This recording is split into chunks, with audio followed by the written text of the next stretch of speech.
I start with my favorite muse, Emily Dickinson, who said that wonder is not knowledge, neither is it ignorance. It's something which is suspended between what we believe we can be and a tradition we may have forgotten.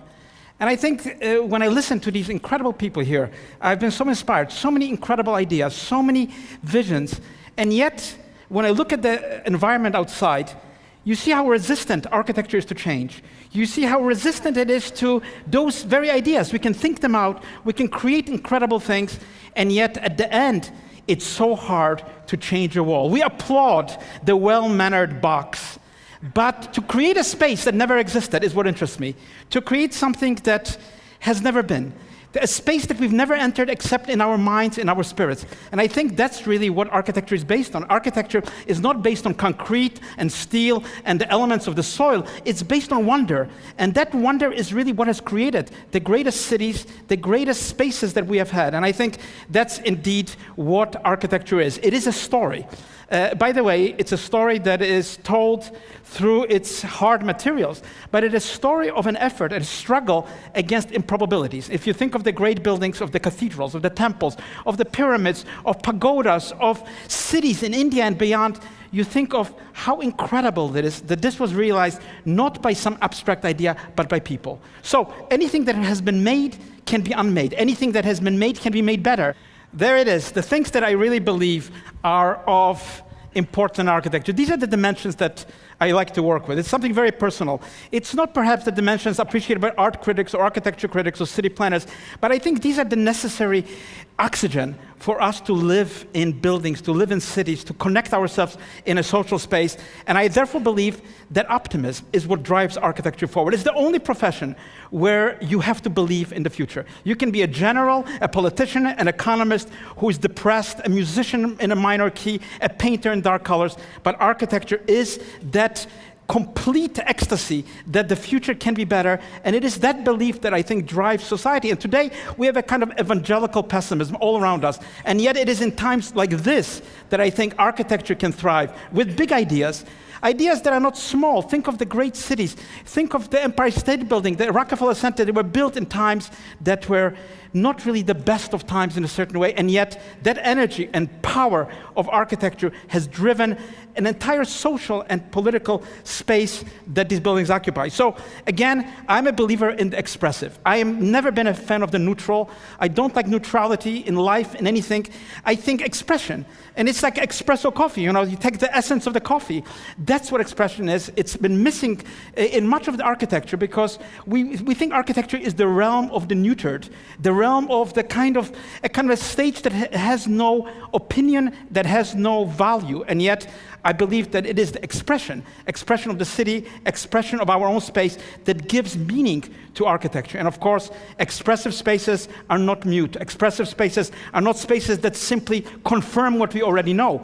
Expressive spaces may disturb us. And I think that's also part of life. Life is not just an anesthetic to make us smile, but reach out across the abyss of history to places we have never been and would have perhaps been had we not been so lucky. So again, radical versus conservative. Radical, what does it mean? It's something which is rooted.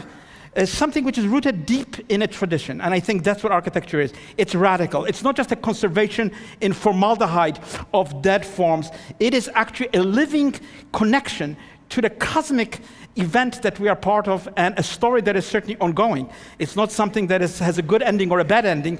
It's actually a story in which our acts themselves are pushing the story in a particular way. So again, I'm a believer in the radical architecture. The Soviet architecture of that building is the conservation. It's like the old Las Vegas used to be. It's about conserving emotions, conserving the traditions that have obstructed the mind in moving forward.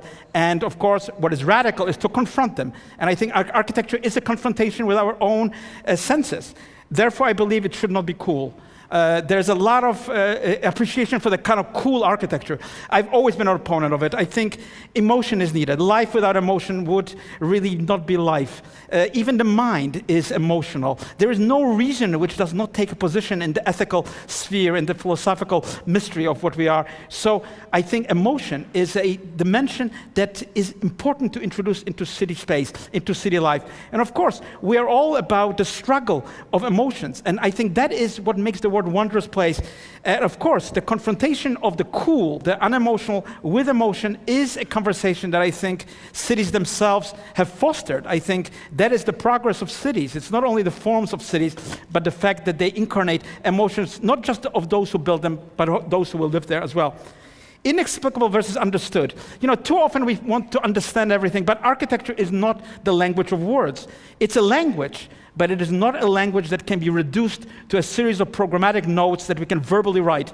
Too many buildings that you see outside that are so banal tell you a story, but the story is very short, which says, we have no story to tell you. So the important thing, actually, is to introduce the actual architectural dimensions, which might be totally inexplicable in words, because they operate in proportions, in materials, in light. They connect themselves into various sources, into a kind of complex vector matrix that isn't really frontal, but is really embedded in the lives and in the history of a city and of a people. So again, the notion that a building should just be explicit, I think, is a false notion which has reduced architecture to banality. Hand versus the computer. Of course, what would we be without computers? Our whole practice depends on computing. But the computer should not just be the glove of the hand. The hand should really be the driver of the computing power, because I believe that the hand, in all its primitivism, in all its physiological obscurity, has a source. Though the source is unknown, though we don't have to be mystical about it, we realize that the hand has been given us by forces that are beyond our own autonomy. And I think, when I draw drawings which may imitate the computer, but are not computer drawings which can come from sources that are completely not known, not knowable, not seen, yet the hand. And that's what I really, to all of you who are working, how can we make the computer respond to our hand rather than the hand responding to the computer? I think that's part of what the complexity of architecture is. Because certainly we have gotten used to the propaganda that the simple is the good. But I don't believe it. Listening to all of you, the complexity of thought, the complexity of layers of meaning is overwhelming. And I think we shouldn't shy away in architecture. Brain surgery, atomic theory, genetics, economics are complex fields. There is no reason that architecture should shy away and present us an illusory world of the simple. It is complex. Space is complex. Space is something that folds out of itself into completely new worlds. And as wondrous as it is, it cannot be reduced to a kind of simplification that we have often come to be admired. And yet, our lives are complex, our emotions are complex, our intellectual desires are complex. So I do believe that architecture, as I see it, needs to mirror that complexity in every single space that we have, in every intimacy that we possess. Of course, that means that architecture is political. The political is not an enemy of architecture. The politeia means it's the city. It's all of us together. And I've always believed that the act of architecture, even a private house, when somebody else will see it, is a political act because it will be visible to others. And we live in a world which is connecting us more and more. So again, the evasion of that sphere, which has been so endemic to the pure architecture, the autonomous architecture that is just an abstract object, has never appealed to me. And I do believe that this interaction with the history, with history that is often very difficult, to grapple with it, to create a position that is beyond our normal expectations, and to create a critique. Because architecture is also the asking of questions. It's not only the giving of answers, it's also, just like life, the asking of questions. Therefore, it is important that it be real. We can simulate almost anything, but the one thing that cannot be ever simulated is the human heart, the human soul. And architecture is so closely intertwined with it because we are born somewhere and we die somewhere. So the reality of architecture is visceral. It's not intellectual. It's not something that comes to us from books and theories. It's the real that we touch, the door, the window, the threshold, the bed, such prosaic objects. And yet I try in every building to take that virtual world, which is so enigmatic and so rich, and create something in the real world. Create a space for an office, a space of sustainability that really works between that virtuality and yet can be realized as something real. Unexpected versus habitual. What is a habit? It's just a shackle for ourselves. It's a self-induced poison. So the unexpected is always unexpected. It's true. The cathedrals, as unexpected, will always be unexpected. Frank Gehry's building, they will continue to be unexpected in the future. So not the habitual architecture that instills in us the false sort of stability, but an architecture that is full of tension, an architecture that goes beyond itself to reach a human soul and a human heart, and that breaks out of the shackles of habits. And of course, habits are enforced by architecture. When we see the same kind of architecture, we become immured in that world of those angles, of those lights, of those materials. We think the world really looks like our buildings, and yet our buildings are pretty much limited by the techniques and wonders that have been part of them. So again, the unexpected, which is also the raw. I often think of the raw and the refined. What is raw? The raw, I would say, is the naked experience, untouched by luxury, untouched by the expensive materials, untouched by the kind of refinement that we associated with high culture. So the rawness, I think, in space, the fact that sustainability can actually, in the future, translate into a raw space, a space that isn't decorated, a space that is not mannered in any source, but a space that might be cool in terms of its temperature, might be refractive to our desires, a space that doesn't always follow us like a dog that has been trained to follow us, but moves ahead into directions of demonstrating other possibilities, other experiences that have never been part of the vocabulary of architecture. And of course, that juxtaposition is of great interest to me because it creates a kind of a spark of new energy. So I do like something which is pointed, not blunt, something which is focused on reality, something that has the power through its leverage to transform even a very small space. So architecture maybe is not so big like science, but through its focal point, it can leverage in an Archimedean way what we think the world is really about. And often it takes just a building to change our experience of what could be done, what has been done, how the world has remained both in between stability and instability. And of course, buildings have their shapes. Those shapes are difficult to change, and yet I do believe that in every social space, in every public space, there is a desire to communicate more than just that blunt thought, that blunt technique, but something that pinpoints and can pinpoint in various directions, forward, backward, sideways, and around. So that is indeed what is memory. Because I believe that my main interest is memory. Without memory, we would be amnesiacs. We would not know which way we were going and why we are going where we're going. So I've been never interested in the forgettable reuse, rehashing of the same things over and over again, which of course get accolades of critics. Critics like the performance to be repeated again the same way. But I rather play something completely unheard of, and even with flaws, then repeat the same thing over and over, which has been hollowed by its meaninglessness. So again, memory is the city, memory is the world. Without the memory, there would be no story to tell. There would be nowhere to turn. The memorable, I think, is really our world, what we think the world is, and it's not only our memory, but those who remember us, which means that architecture is not mute. It's an art of communication. It tells a story. The story can reach into obscure desires. It can reach into sources that are not explicitly available.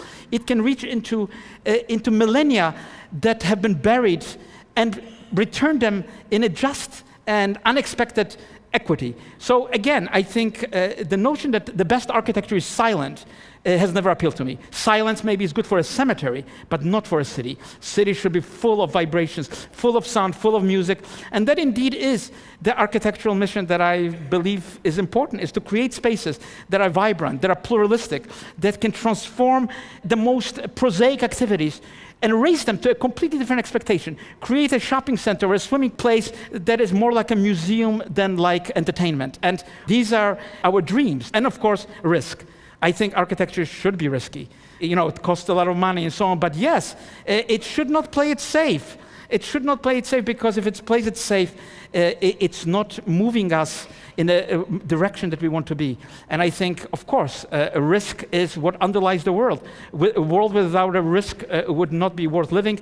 So yes, I do believe that the risk we take in every building, risks to create spaces that have never been cantilevered to that extent, risks of spaces that have never been so dizzying as they should be for a pioneering city, risks that really move architecture, even with all its flaws, into a space which is much better than the ever again repeated hollowness of a ready-made thing. And of course, that is finally what I believe architecture to be. It's about space. It's not about fashion. It's not about decoration. It's about creating, with minimum means, something which cannot be repeated, cannot be simulated in any other sphere. And that, of course, is the space that we need to breathe, is the space we need to dream. These are the spaces that are not just luxurious spaces for some of us, but are important for everybody in this world. So again, it's not about the changing fashions, changing theories. It's about carving out a space for trees. It's a carving out a space where nature can enter the domestic world of a city. A space where something which has never seen a light of day can enter into the inner workings of a density. And I think that is really the nature of architecture. Now, I am a believer in democracy. I don't like beautiful buildings built for totalitarian regimes, where people cannot speak, cannot vote, cannot do anything. We too often admire those buildings. We think they're beautiful. And yet when I think of the poverty of society, which doesn't give freedom to its people, I don't admire those buildings. So democracy, as difficult it is, I believe in it. And of course, at Ground Zero, what else? It's such a complex project. It's emotional. There are so many interests. It's political. There are so many parties to this project. There are so many interests. There's money. There's political power. There are emotions of the victims. And yet, in all its messiness, in all its difficulties, I would not have liked somebody to say, this is the tabula rasa, Mr. Architect, do whatever you want. I think nothing good will come out of that. I think architecture is about consensus, and it is about the dirty word, compromise. Compromise is not bad. Compromise, if it's artistic, if it is able to cope with its strategies, and there's my first sketch and the last rendering, it's not that far away, and yet compromise, consensus, that is what I believe in. And Ground Zero, despite all its difficulties, it's moving forward. It's difficult, 2011, 2013, Freedom Tower, the memorial, and that is where I end. I was inspired when I came here as an immigrant on a ship like millions of others, looking at America from that point of view. This is America. This is liberty. This is what we dream about. It's individuality demonstrated in the skyline. It's resilience. And finally, it's the freedom that America represents, not just to me as an immigrant, but to everyone in the world. Thank you.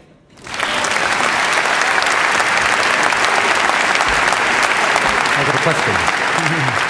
So, have you come to peace with the process that happened at Ground Zero and the loss of the original incredible design that you came up with?